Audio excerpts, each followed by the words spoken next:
renovados en libertad. La libertad es un asunto medular en la vida cristiana, en nuestra nueva vida en Cristo. Libertad es un asunto que permea en la fe de los creyentes, de los cristianos.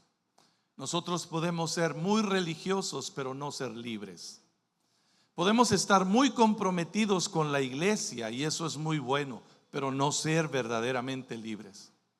Nosotros podemos tener un conocimiento impresionante de la teología, de la Biblia, y eso es extraordinariamente bueno, pero sin embargo no ser verdaderamente libres. Podemos tener los mejores contactos con personas de gran renombre en el escenario religioso. Podemos ser amigos de un obispo, podemos ser amigos de un cantante muy famoso cristiano, podemos tener contactos con el Papa mismo, con el supervisor general de la Iglesia de Dios. Podemos tener toda esa clase de cosas buenas que suelen darse dentro del panorama, del contexto religioso. Es decir, en otras palabras, podemos estar empapados de religiosidad buena, pero no ser necesariamente libres. Y la libertad es un tema central, toral en el Evangelio. Jesús vino a enfrentar un movimiento, una estructura religiosa impresionante, pero hay algo que él les decía con absoluta claridad: ustedes no son libres, y he venido para ofrecer libertad. Quiero que me acompañe, por favor, a Juan capítulo 5. Juan capítulo 5, vamos a leer solamente el versículo 24 en este momento para iniciar. Juan 5, 24. Dice la palabra del Señor, es el Señor Jesús el que está hablando, y dice: de cierto os digo. Ustedes saben que no le está hablando al desierto, ¿verdad? Él dice: ciertamente les digo, viene la hora, versículo 24, el que oye mi palabra y cree al que me envió, tiene vida eterna, y no vendrá a condenación, mas ha pasado de muerte a vida. Ha pasado de muerte a vida. Gracias, Señor, por tu palabra. Amén. ¿Qué es lo que ha pasado en momentos anteriores? Que un paralítico que hacía 38 años estaba enfermo, imposibilitado de caminar, como veíamos la semana pasada, fue sanado por el poder de Dios. Y aquel día en que el Señor sanó al paralítico era día de reposo, era sábado, era un Shabbat, y estaba instituido y estipulado que todo israelita, todo creyente debía guardar el día de reposo. En el reposo, en abstenerse de hacer toda clase de actividades de trabajo y recogerse en pensamientos, en adorar a Dios, en escudriñar la palabra, entre otras cosas. Sin embargo, la institución religiosa en Israel había hecho del Shabbat, del día de reposo, había hecho un Dios en sí mismo. Lo había elevado a tal nivel de observancia que las personas no podían ni siquiera levantar una hoja del suelo, porque eso representaba trabajo, y eso implicaba infringir la ley, el mandamiento. Aquel milagro que sucedió en el estanque de Betesda fue visible para muchos.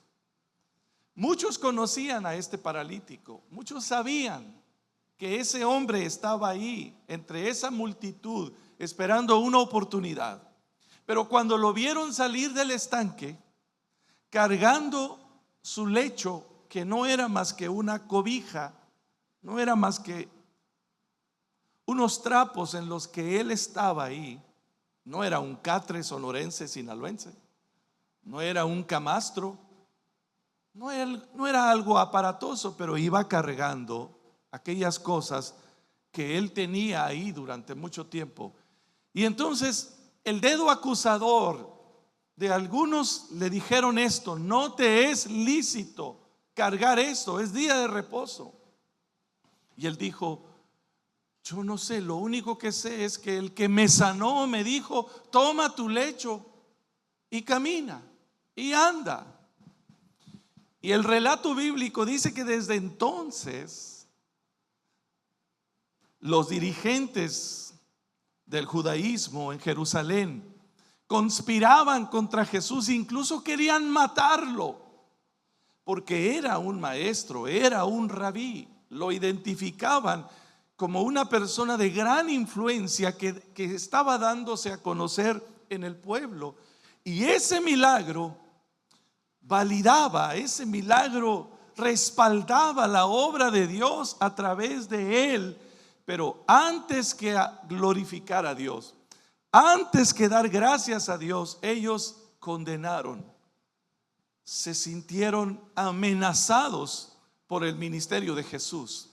No glorificaron a Dios por aquel milagro, sino se centraron en la infracción de la ley del mandamiento. Jesús, queridos amigos, hermanos, el Señor Jesús confrontó un sistema religioso muy estructurado. Ellos habían logrado control, hegemonía sobre el pueblo judío. Una fe basada en la ley de Moisés se había institucionalizado con una complejidad de ritos y tradiciones, y con los cuales ellos habían logrado moldear la mentalidad de los creyentes de su época. Es decir, la fe en Dios en el judaísmo de entonces era ritos, tradiciones, temor de no romper o de no invalidar un mandamiento. Todo tenía que ver con el no hacer, con el sí hacer, de esta forma, de esta manera. Había un control exacerbado de las conciencias de las personas, y por lo tanto su fe no se traducía en verdadera libertad. No había libertad. Ellos pensaban que eran libres.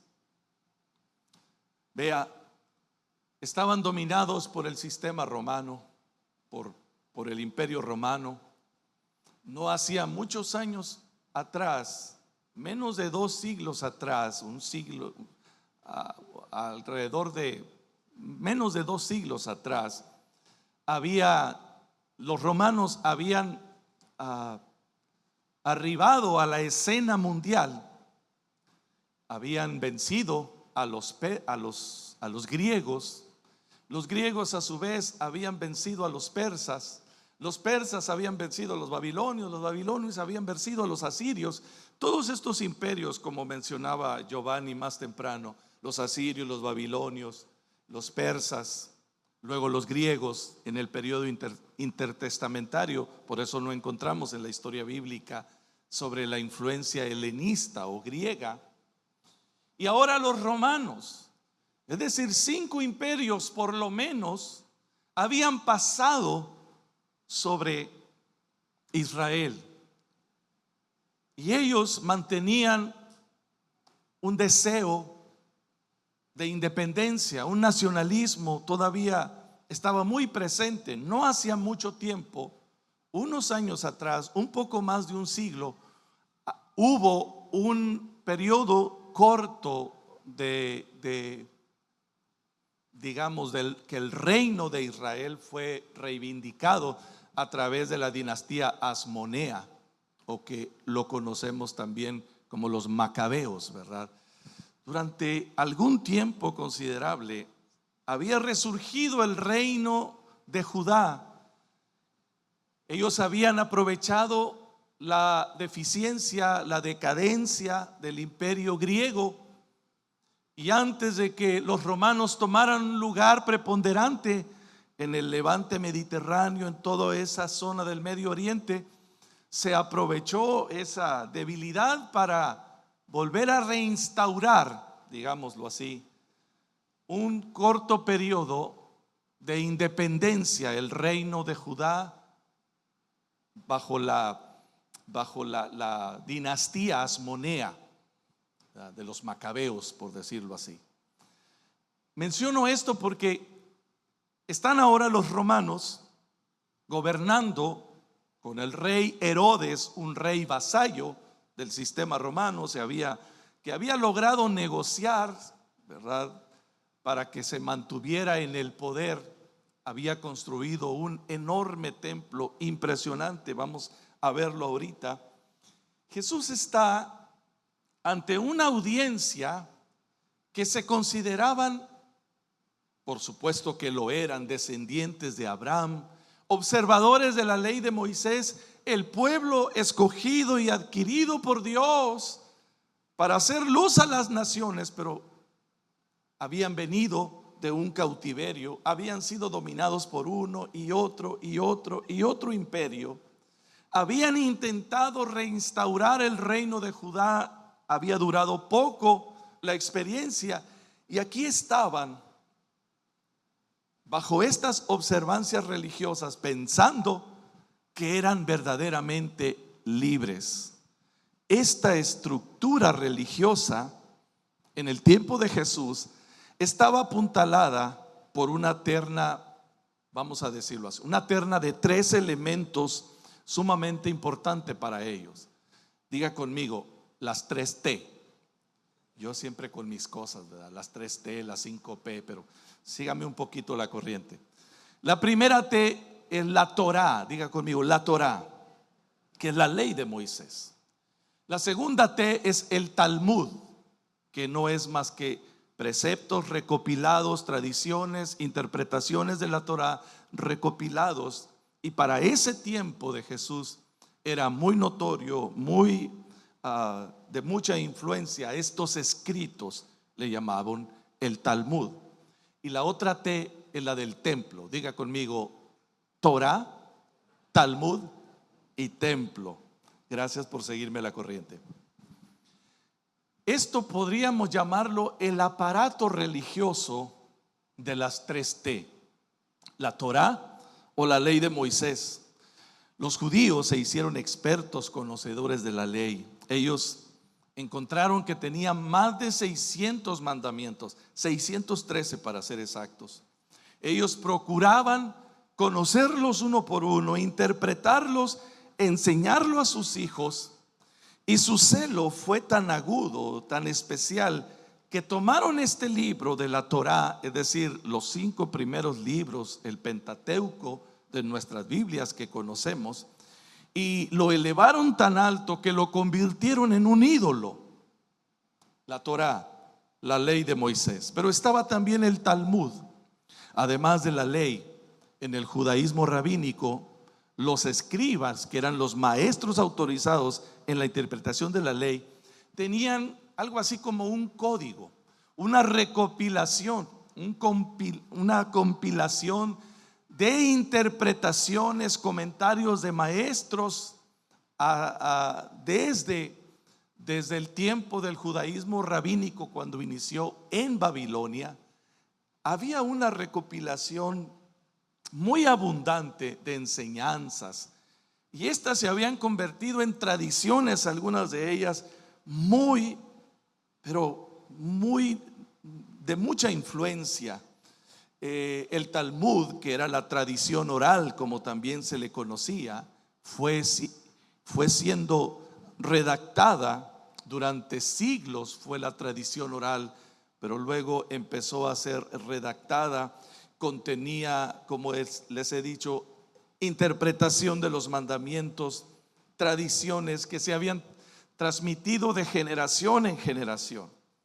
Y a su vez, solo para no obviar esta información, el Talmud se componía de el Midrash, que eran los escritos, y la Mishnah, que era la tradición oral, y otro elemento más, la Gemara, que era la aplicación práctica de la ley. No se preocupe si ya lo enredé un poco, pero solamente para dibujar el aparato religioso con el que Jesús se enfrentó en su tiempo. Si eso no fuera suficiente, es decir, la Torá, la ley de Dios dada a Moisés, aderezada, abultada, añadida con el Talmud y todos sus componentes, Midrash, Mishnah y Gemara, tenemos la tercer T, el imponente templo de Herodes. El templo de Herodes fue la edificación más imponente, sobrepasó incluso a la de Salomón, el primer templo. Este segundo templo, el templo de Herodes, llamado así el segundo templo, era mucho más grande en extensión, era más impresionante. Y los judíos estaban absolutamente encantados, enamorados. Su identidad nacional y religiosa, por supuesto, estaba depositada en ese templo, en ese bello edificio impresionante. Este era un edificio tan majestuoso que tardó 46 años en construirse, una joya arquitectónica digna de admirarse. Sin embargo, para los judíos, para cada creyente judío, era algo más que un edificio, era su orgullo nacional, era su símbolo de supremacía religiosa. No eran verdaderamente libres. Habían sido, repito, dominados por uno y otro y otro y otro imperio, y ahora estaban bajo el imperio romano, gobernados por un rey vasallo. Herodes ni siquiera era judío, era nabateo, es decir, árabe. Pero esas componendas políticas se habían urdido, tramado para que él se los ganó. Él se ganó el favor y la aceptación de todo Judá construyendo este majestuoso templo. Pero no eran libres. Fíjate, mira toda esta estructura, todo este aparato impresionante, visible, vistoso, sobresaliente, pero no eran verdaderamente libres. Ahora, si eso no fuera suficiente, ya tenemos las tres T, tres elementos impresionantes que dibujaban su sistema religioso. Había también otras tres escuelas de pensamiento o de interpretación dentro de la ley judía. No podía faltar. Tres corrientes diferentes de judaísmo. Tres modelos o tres formas diferentes. Incluso algunos han llamado tres sectas judías. Es decir, la misma fe, los mismos preceptos, la misma ley, pero interpretada por diferentes tres corrientes. Esto no es nada. Yo les decía el jueves pasado a los hermanos en la oración, ¿sabes cuántas corrientes diferentes tiene el cristianismo alrededor del mundo? ¿Cuántos grupos, cuántas confesiones hay actualmente? Aproximadamente 48,000. Un mismo Dios, una misma Biblia, 48,000 diferentes corrientes. Es el grupo religioso con mayor diversidad en el mundo, pero ese es otro tema.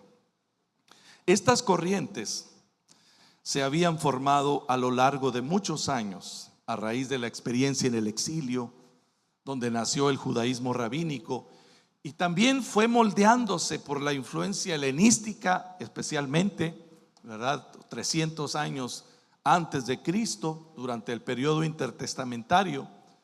De alguna manera, los griegos, la cultura helenista moldeó con mucho la fe judía y también influenció mucho.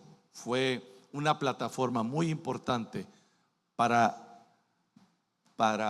preparar la venida de Jesús. El Nuevo Testamento fue escrito en el idioma griego, en el griego koiné, una variante muy diseminada, muy conocida en el mundo entonces. El griego es un lenguaje sumamente rico que sin duda alguna Dios usó para traernos la verdad de su palabra. El historiador Flavio, el historiador judío Flavio Josefo, nos dice que en la época de Jesús existían al menos 3 escuelas de pensamiento en el judaísmo: los fariseos, los saduceos y los esenios.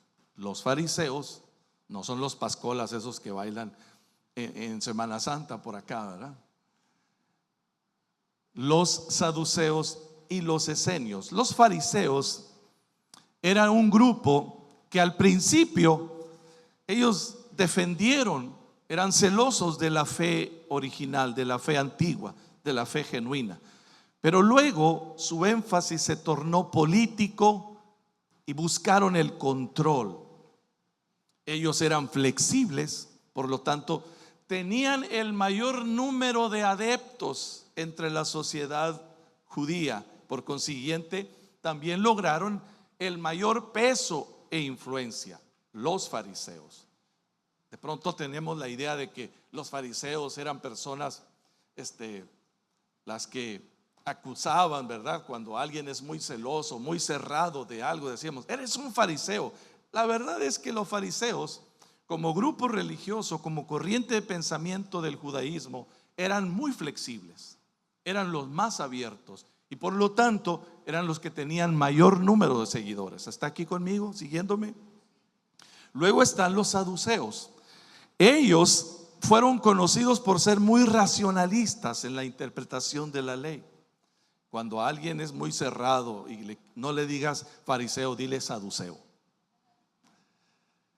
Sin embargo, este grupo se conformaba por sacerdotes y aristócratas con mucho poder económico y político.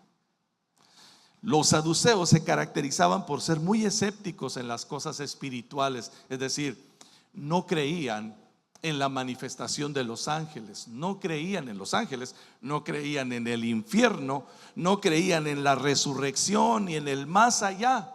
No aceptaban tampoco la existencia de demonios o de ángeles. Ellos eran muy escépticos de las cosas sobrenaturales. Y luego está el grupo de los esenios. ¿Quiénes fueron los esenios? Muy poco mencionados o casi no mencionados explícitamente, sí implícitamente. Ellos tendían a vivir en aldeas apartadas. Los esenios tenían costumbres monásticas. Se distinguían por ser muy espiritualistas. No se casaban, se mantenían ocupados. ¿Hay algún esenio aquí? Ellos se apartaban de las ciudades y se iban a aldeas remotas para labrar la tierra, para dedicarse al estudio de las escrituras. Todas esas costumbres monásticas que adoptó el cristianismo en la Edad Media no eran nuevas, venían de los esenios, ¿verdad? Anacoretas que se iban allá a las cuevas, se metían allá para apartarse de la sociedad, para alcanzar la iluminación espiritual. No era nuevo, nació con los esenios. Muchos de ellos, de los esenios, fueron escribas doctos, responsables de innumerables manuscritos. Gracias a ellos, los famosísimos rollos del Mar Muerto, que aportaron un increíble conocimiento, una gran luz para la ciencia, pero también, sin lugar a dudas, para nuestra fe, para validar la autenticidad de la palabra de Dios. Los rollos del Mar Muerto fueron creación, producto de los esenios. Dios permitió que ellos preservaran allá en esas cuevas de Qumran, cerca del Mar Muerto, en el desierto de Judea, fueron encontrados tesoros, extraordinarios tesoros, miles de rollos o fragmentos escritos muchos siglos atrás, que comprueban, que validan y que dan testimonio de lo que está escrito en la palabra de Dios. Así que, mis hermanos, toda esta parafernalia religiosa permeaba las conciencias de los israelitas, de los judíos en los tiempos de Jesús. No solamente era cuestión de creer en la ley de Moisés, también era cuestión de, digamos, de afiliarse a alguna de estas corrientes. Yo soy más simpatizante de los fariseos, no, yo estoy con los saduceos. Bueno, yo soy más influenciado por los esenios, porque eran corrientes diferentes y no es que antagónicas unos de otros. Es decir, toda esta estructura, todo este aparato religioso podía darles a algunos de ellos un sentido de pertenencia, como sucede todavía hoy. Hay muchas personas que se sienten más orgullosas de su grupo al que pertenecen que de su fe cristiana. No profesan, no publican de su fe en Cristo, pero sí profesan, sí anuncian y sí publican: yo soy X etiqueta, ¿verdad? Del grupo, de la facción, de la corriente con la que me identifico. Así somos los seres humanos. Nos gusta sentirnos especial, nos gusta sentirnos validados por otro grupo de interés común. Yo pertenezco al grupo de liberales. No, yo soy de los conservadores. No, yo soy de este grupo, yo soy de este otro.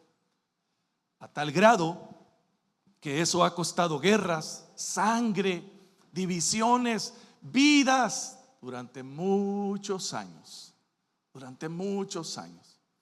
La reforma protestante en el siglo XVI costó muchas vidas, no solamente porque fueron perseguidos los reformadores, sino porque los mismos reformadores persiguieron y masacraron a otros. ¿Sabía usted eso? Es terrible.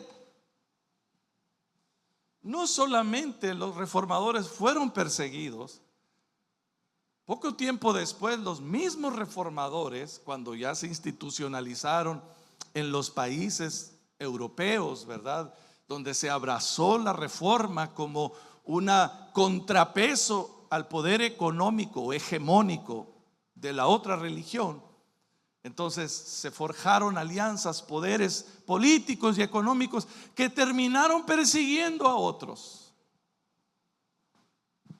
Diga conmigo: sí, así somos. Es la naturaleza del ser humano. Ellos querían pertenecer a alguna corriente para afianzar cierta identidad, una suerte de sentido de pertenencia. Y mientras algunos de ellos mantenían su confianza, su orgullo de ser de un grupo o de otro, Jesús viene y entonces, al observar la realidad en la que estaban viviendo, en varias ocasiones los desafía y les dice: ustedes no son verdaderamente libres. Lo que acabamos de leer en el versículo 24: de cierto les digo que el que es aquel que oye mi palabra y cree en el que me envió, es el que tiene vida eterna y no vendrá a condenación, porque ha pasado de muerte a vida. Y los que escucharon aquella declaración probablemente se indignaron mucho. ¿De qué nos está hablando? ¿Por qué nos dice eso? Por supuesto que somos libres. Somos hijos de Abraham, decían en otra ocasión. Linaje de Abraham somos. ¿Por qué dices que no somos libres? Más adelante en el capítulo 8 de Juan encontramos esta situación. Y Jesús les respondió: ustedes son hijos de su padre, el diablo. Así casual nomás, suavecito se las dejó ir. Queridos, aquí no solamente encontramos una trilogía de elementos donde descansaba la fe de los judíos, la Torá, el Talmud y el templo, sino que había una terna de escuelas de pensamiento religioso: los fariseos, los saduceos, los esenios y muchos otros más de menor grado, Y cada uno de esos grupos o corrientes luchaban por ganar influencia y poder político religioso en el pueblo. No hace mucho escuché a un gran líder de cristiano decir: es que tenemos que ser conocidos en el estado y en la ciudad como gente de peso. Y yo dije: pues yo ya ando llegando ahí. ¿O a qué te refieres? No, que volteen a vernos. De pronto confundimos que nuestro rol, que nuestro papel, o que el privilegio de seguir, de la fe que abrazamos, que seguimos, no se trata de ser notorios, preponderantes. No se trata de que volteen a vernos para aplaudirnos. Se trata de ser luz y sal, influencia en la sociedad. Y muchas veces eso significará que no seamos bien vistos. Sí somos bien vistos en nuestra sociedad.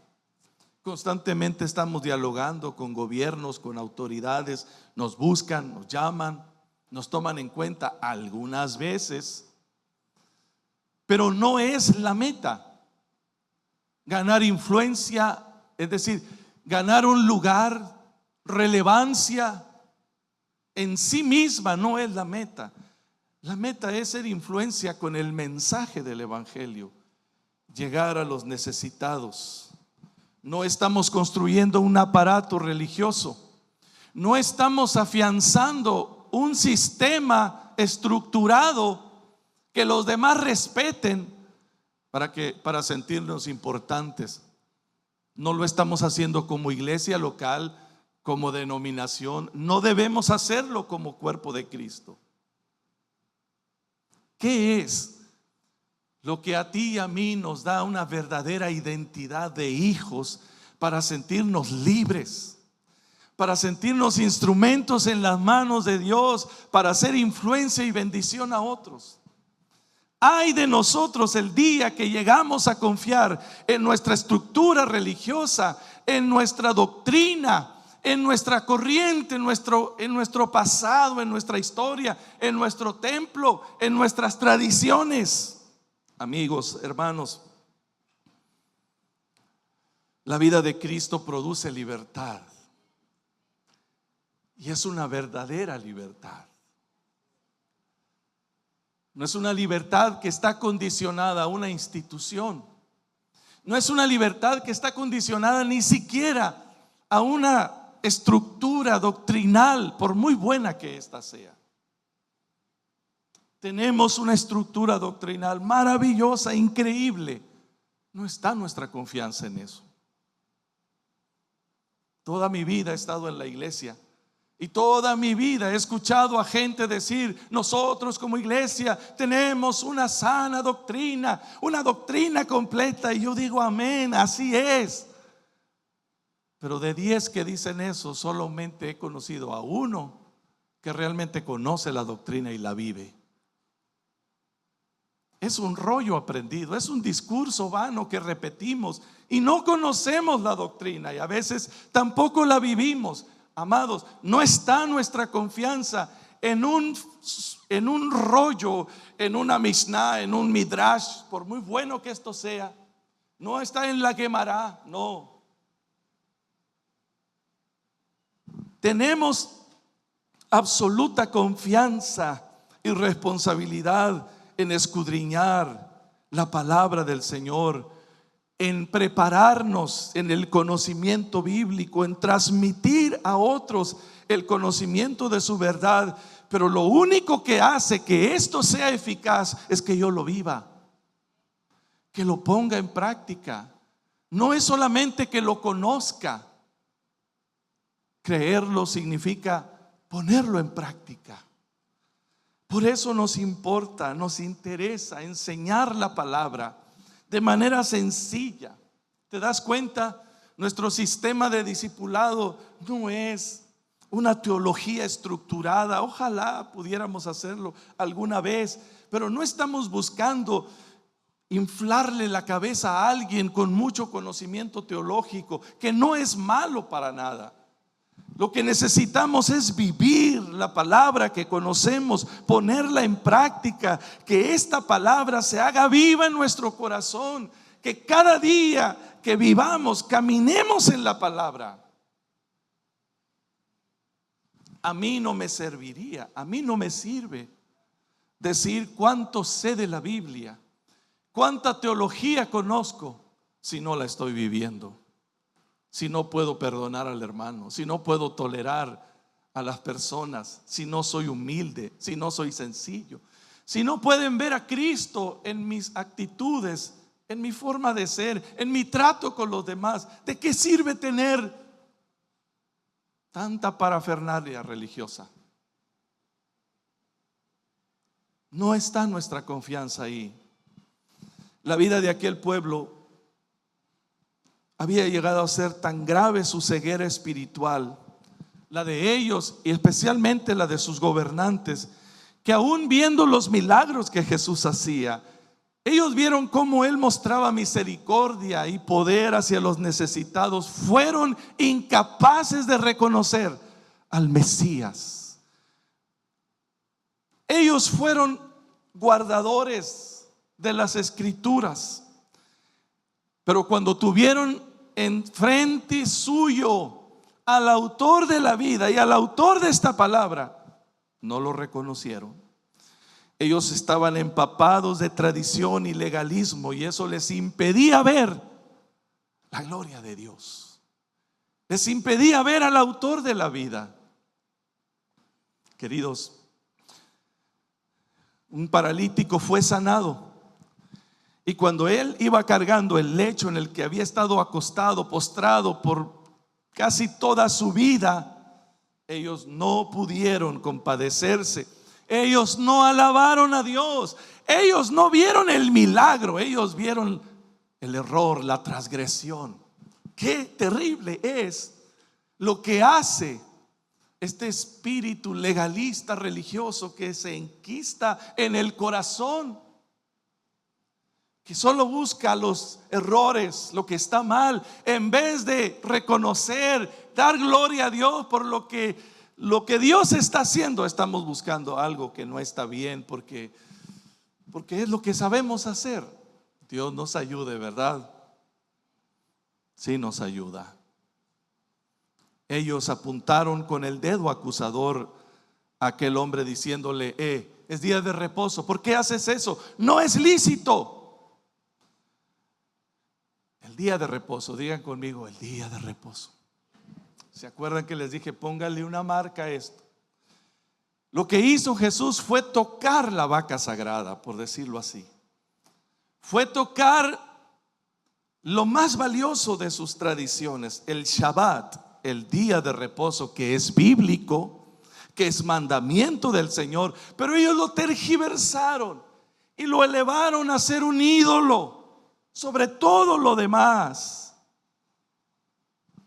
Y dice el versículo 18 en el capítulo 5 que por hacer eso Jesús lo querían matar a ese grado.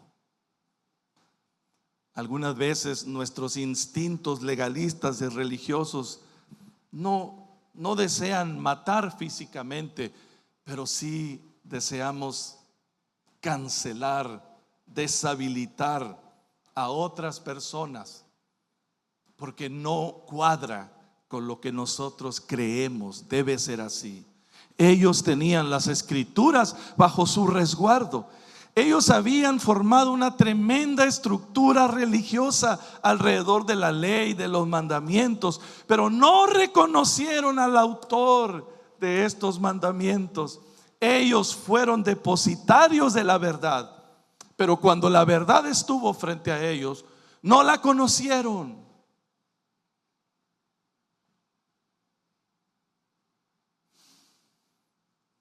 Y la pregunta es: ¿estamos dispuestos nosotros a abrir nuestros ojos y permitir que Dios se muestre, se revele a nosotros? Ay, pastor, es que yo tengo tanto conocimiento del Talmud. Usted no se imagina cuánto conozco yo de la Midrash. de la Guemará. Pastor, hermano, hermana, yo casi me sé la ley, la Torá de memoria. Qué bueno que sea así. Sin embargo, eso no es en sí mismo una verdadera libertad.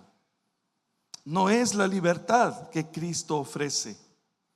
En el versículo 37, más abajo, ahí en el capítulo 5, en el versículo 37, Jesús les dice: también el Padre me envió, el Padre que me envió ha dado testimonio de mí.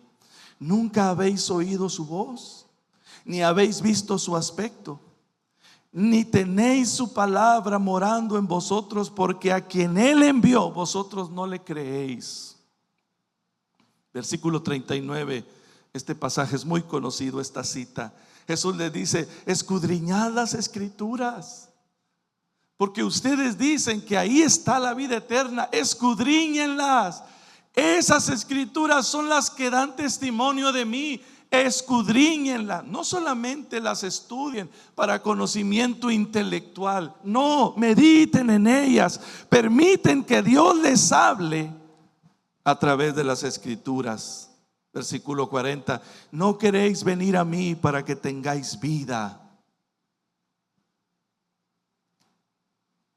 Palabras duras, pero esto nos recuerda que nuestra confianza, lo que verdaderamente estamos buscando al hacer discípulos, al reunirnos, al buscar del Señor, no es solamente tener más estatus religioso. ¿Quién necesita más estatus religioso? ¿Quién necesita ser más aplaudido, más conocido y más admirado? Porque los fariseos amaban el estatus religioso. Jesús les dijo: cuídense de los escribas y los fariseos. Cuídense del pastor.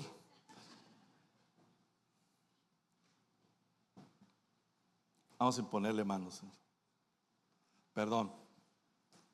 Cuídense de esos que solamente les gusta atraer la atención a sí mismo. Hay muchos escribas y fariseos modernos hoy en día, ¿verdad?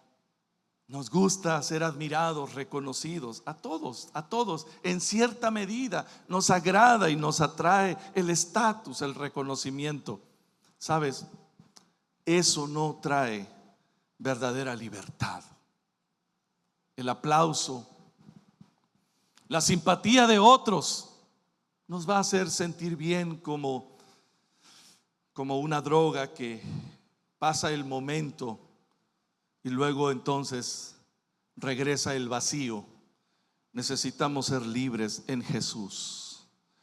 ¿Cuál fue, para ir terminando, cuál fue el gran desatino de este pueblo? Mis amigos y hermanos, al igual que Israel, nosotros podemos caer en la observancia de tradiciones. Podemos poner nuestra confianza en la doctrina. Podemos sentirnos muy orgullosos de nuestra estructura teológica. Muy bueno, es muy bueno, pero no puede estar nuestra confianza ahí. Podemos tener mucha satisfacción con un hermoso templo o con programas o actividades agradables, pero nada de eso tiene vida en sí mismo. Si la libertad en Cristo, observa aquí lo que está aquí en pantalla, si la libertad en Cristo no es una realidad presente, si la vida del Espíritu, si la verdad de la palabra no están renovando cada día nuestra vida y nuestro hogar, en vano es tener todo lo demás.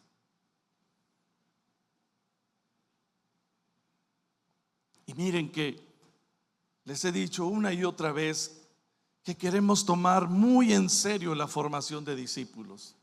Te vamos a animar constantemente a recibir la palabra, la verdad, a ser instruido, a no dejar de alimentarte de la palabra, a leer la Biblia y otros libros que te nutran para crecer en nuestra fe, para fortalecer nuestra fe. Pero, queridos, Pero nada de esto tiene sentido en sí mismo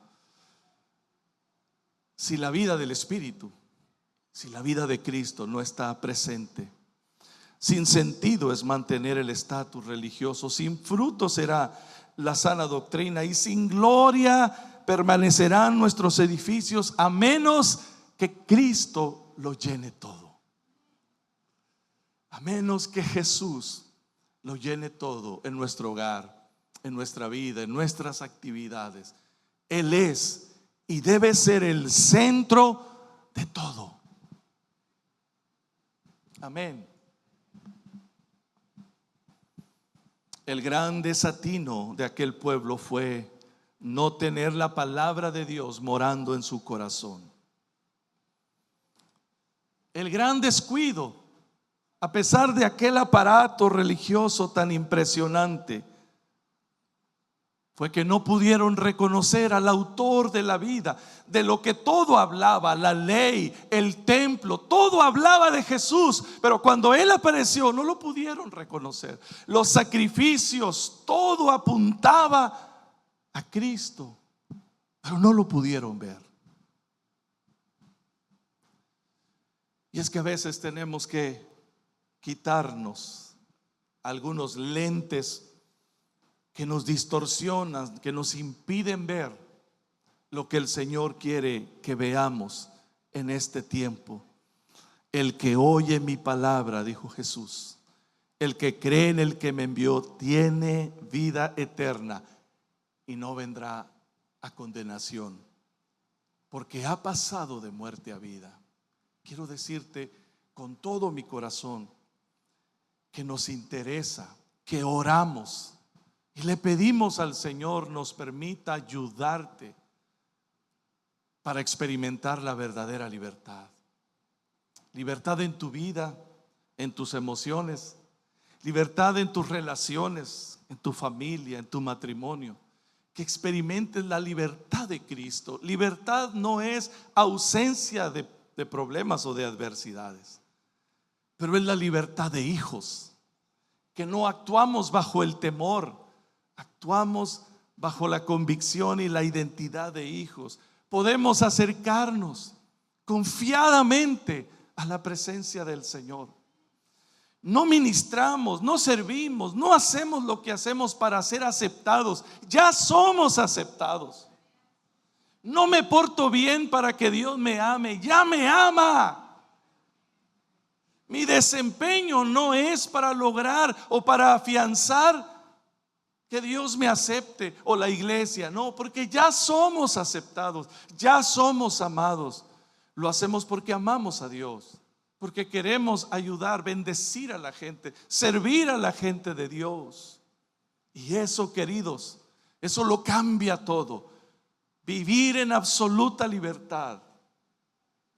Habrá tropiezos, habrá desalientos, habrá luchas, sí, pero llevas el derrotero.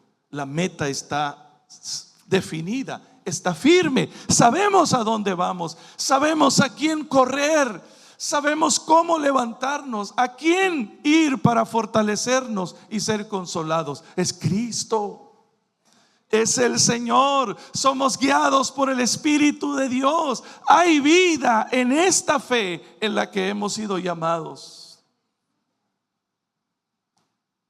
No es una fachada, no es apariencia,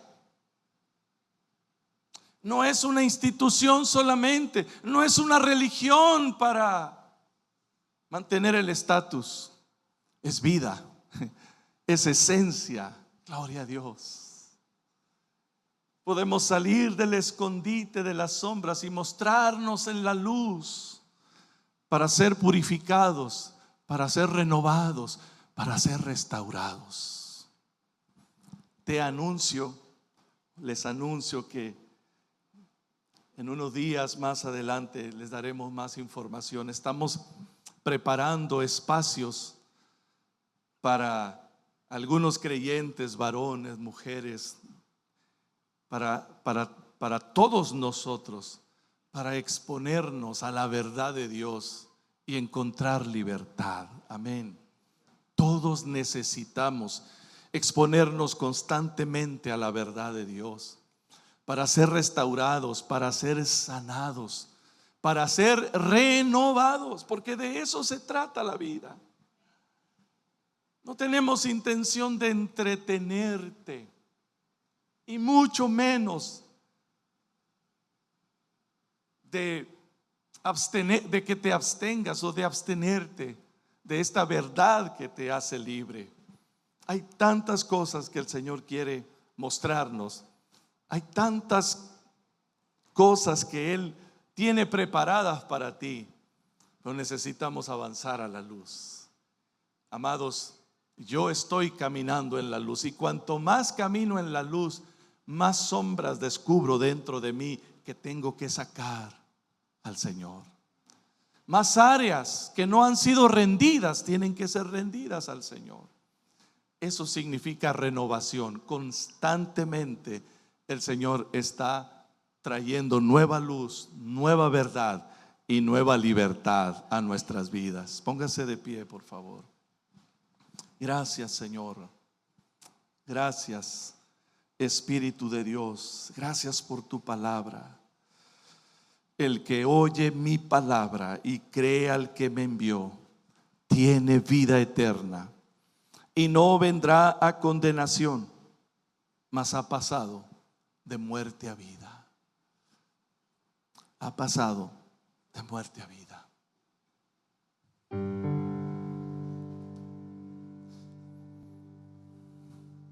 Hay vida en Jesús. Hay libertad en Jesús. Nadie necesita una religión sin vida.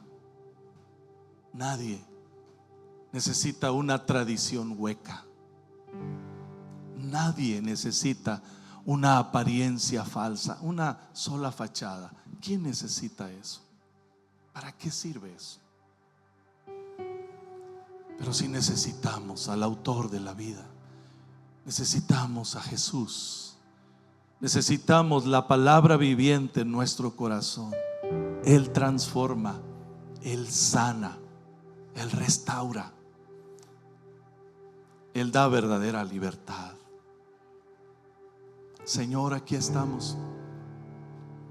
Aquí estamos una vez más delante de ti. ¿Cómo te necesitamos, Señor? ¿Cómo necesitamos tu libertad? Ser verdaderamente libres cada día, cada día, cada día, Señor.